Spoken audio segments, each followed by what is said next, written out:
Bismillah. Ce jour-là, Claude et Douchéry avaient pu entraîner Léa chez Pied Coco. C'est avec plaisir qu'elle a constaté les progrès faits par le petit infirme grâce à ses amis. Après avoir travaillé 2 bonnes heures, les enfants souhaitèrent entendre un conte dit par la mère de Pied Coco, comme elle seule savait le faire dans la région. Nous pourrions peut-être obtenir un conte aujourd'hui, chuchote Douchéry à l'oreille de Claude. Maman ne s'inquiétera pas puisque mademoiselle Léa est avec nous. La mère de Pied Coco a surpris le souhait de Douchéry. Elle lui sourit et s'avançant, elle s'assied tout près du groupe que forment Pied Coco et ses amis. Elle allait justement allaiter son bébé. La brave femme est la fille d'un grand conteur. L'art de conter, très prisé dans les mornes en Martinique, attire parfois les soirs de clair de lune tous les amis du voisinage. Elle a un peu perdu l'habitude d'amuser les siens et ses bons voisins par ses contes, qu'elle dit aussi bien que son vieux père. Comme lui, elle s'anime et fait vivre l'histoire à tout son auditoire. Oh maman, dit leur conte de mère poule et d'un mangouste qui s'entendaient si bien. Les poules craignent toujours les méchantes mangoustes, s'écrie Douchéry. Écoute, tu verras, il y a bien des chats et des chiens qui s'entendent, quoi qu'on en dise. Tous les yeux brillent, les enfants sont tout oreilles. Avant de commencer, déclara gravement mademoiselle Léa, Douchéry et Claude vont nous promettre d'être sages et de ne pas réclamer un autre conte, car nous partirions trop tard. Savez-vous qu'il y a quel air de lune, mademoiselle Léa implore Pied Coco. Vous laisserez maman dire le conte en entier. C'est promis, mon cher Pied Coco. Et le sourire aux lèvres, la mère du petit infirme commence en patois du pays. Timé, Timé. Mère poule et dame mangouste, s'étant vouée pour toujours une haine sans borne, se montrait bec et griffes dans le grand champ de Cannes, par les sentiers des morts. Tout en grattant la terre pour nourrir ses petits, Mère poule veille sans cesse car elle connaît les ruses de la perfide mangouste. Glou glou glou, glou glou glou. Savez-vous, mes petits, que dame mangouste prétend descendre de la lignée des tout petits rongeurs? Mais il faut vous méfier, mes adorables poussins. La mangouste a les goûts et les ruses du renard. Glou glou glou glou glou. Cui cui cui cui cui. C'est compris, nous restons sous tes ailes. Pépier les tout petits. Cui cui cui cui cui. Et mère poule, fière de sa progéniture, jette un œil maternel sur la diversité de leur duvet soyeux. Vous êtes tous aussi beaux. Quel bonheur d'être la mère de ces 6 poussins jaunes et de ces 4 noirs. Cui cui cui cui cui. Nous serons plus coquets lorsque notre plumage nous fera appeler papa coq, maman poule. Cui cui cui cui cui. Et nous ne craindrons plus ce rageant de mangouste. Mère poule, attirée par une fourmilière, se hasarde tout de même entre 2 touffes de canne. Les petits la suivent, bondissent, manifestent leur joie comme des enfants devant un bon repas. De ses pattes puissantes, leur mère vient de briser le chef-d'œuvre des fourmis, et ses pauvres victimes s'enfuient de tous côtés dans un grand désarroi. Elles se sentent happées par une armée de becs. Frou frou frou frou frou. Qu'ils sont gentils, fait des cannes voisines d'un mangouste. Tapi cherchant une aventure, une bonne occasion, un imprudent poussin s'écartant par exemple.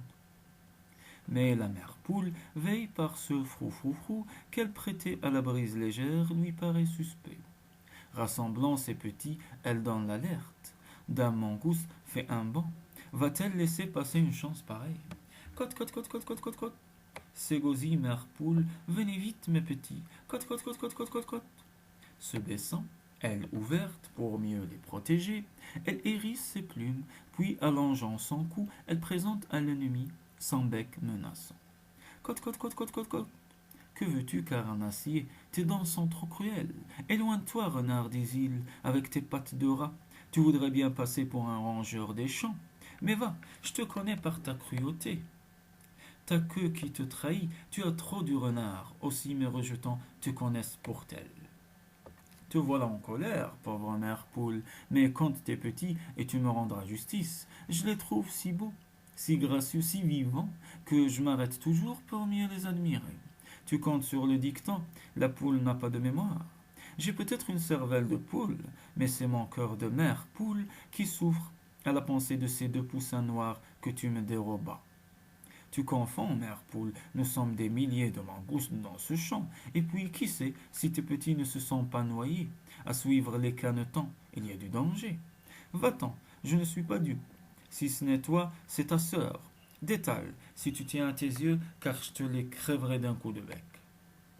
Mère poule de s'élancer, griffes et bec menaçants. Frou, frou, frou, frou, frou, ne te fâche pas, je regagne mon gîte. Dame Mangouste est prudente et elle tient à ses yeux. Elle décampe sans tarder. Le soleil des tropiques, embrasant la nature, fait mûrir tous les fruits. Renforçant leur arôme, les fleurs aux teintes vives ont un parfum violent. Dans cette île de rêves dispensés de l'hiver, fruits, fleurs et bêtes n'ont jamais de soucis. Mère Poule est installée avec sa belle famille à l'ombre d'un abricotier. Tout ce petit monde se remet de l'émotion que leur causa Dom Mangouste. Tout près, les restes d'un banc de pierre abritent un cire serpent depuis peu. Suite, suite, suite, fait le grand reptile dans ses ondulations sur le sol desséché. Quel soleil! Je ferais bien un somme levé sur la terrasse. Il avance lentement, la tête soulevée, examinant les lieux. Suite, suite, suite, suite. Qu'ils sont gras, ces poussins. J'en mangerai 2 ou 3 avant de faire la sieste. Mère Poule qui guettait fait un bond. Cote, cote, cote, cote, cote. Venez vite, mes petits, pourvu que Dame Mangouste traîne encore par ici. N'aie pas peur, Mère Poule, je suis là. Sauve-toi, je me charge de te débarrasser de ce sinistre cire. Et Mère Poule, à l'abri dans la case de paille du cultivateur, assiste de loin à ce fameux combat. Dame Mangouste, du regard, paralyse l'ennemi, qui de son côté calcule son élan pour ne pas la manquer. Mais elle s'est trop rusée. N'a-t-elle pas obtenu le titre de championne dans les plus durs combats contre le grand serpent? Très sûre d'elle, Dame Mangouste se bat. Il faut sauver l'honneur, et de plus, elle a sur la conscience ces 2 poussins noirs que Mère Poule pleure encore. Qui sait si toutes deux ne pourraient s'entendre et faire une paire d'amis? La bataille fait rage. Le serpent savamment s'enroule et se déroule. Dame Mangouste, par banc, évite de justesse cette flèche à ressort dont les crocs menaçants lui promettent la mort. Elle s'aplatit ou saute, décrivant de grands cercles dans lesquels le serpent épuise déjà ses forces. La mangouste sent aussi les forces lui manquer. Alors elle se décide à l'attaque suprême, comme le toréador affrontant le taureau pour l'achever d'un coup sûr. Dame Mangouste d'un bond leste saisit derrière la tête les vertèbres du serpent qu'elle serre entre ses mâchoires. Serre plus fort. Elle épuise toute son énergie qu'elle avait ménagée pour la fin du combat. Elle serre toujours plus fort, car il lui faut rompre les vertèbres de l'ennemi. C'est là tout son secret. C'est ainsi qu'elle triomphe inévitablement chaque fois qu'elle rencontre un serpent sur sa route. Cote, cote, cote, cote, cote. Admirez, mes chéris, vous pouvez applaudir Dame Mangouste. Cote, cote, cote, cote, cote. Chante Mère Poule. Cui, cui, cui, cui, cui, cui, cui. Piaillent les poussins gaiement. Merci, Dame Mangouste. Épuisée mais heureuse, la mangouste contemple sa victoire. Le serpent gît sur le sol où les rayons du soleil font briller ses écailles. À l'endroit même où il souhaitait faire la sieste, digérant des poussins. Dame Mangouste hésitante tourne la tête vers la case d'où lui viennent les bravos de Mère Poule et de ses petits. Frou, frou, frou, frou. M'en veux-tu toujours, Mère Poule? Malgré ma victoire, j'ai encore des remords depuis que je t'ai vu pleurer les 2 poussins noirs que je t'ai dévorés. Cote, cote, cote, cote, cote, cote. Nous t'avons pardonné, Dame Mangouste. Ta bravoure et ton dévouement te rendent fort sympathique. Si de plus tu promets d'épargner les poussins, nous pouvons être amis.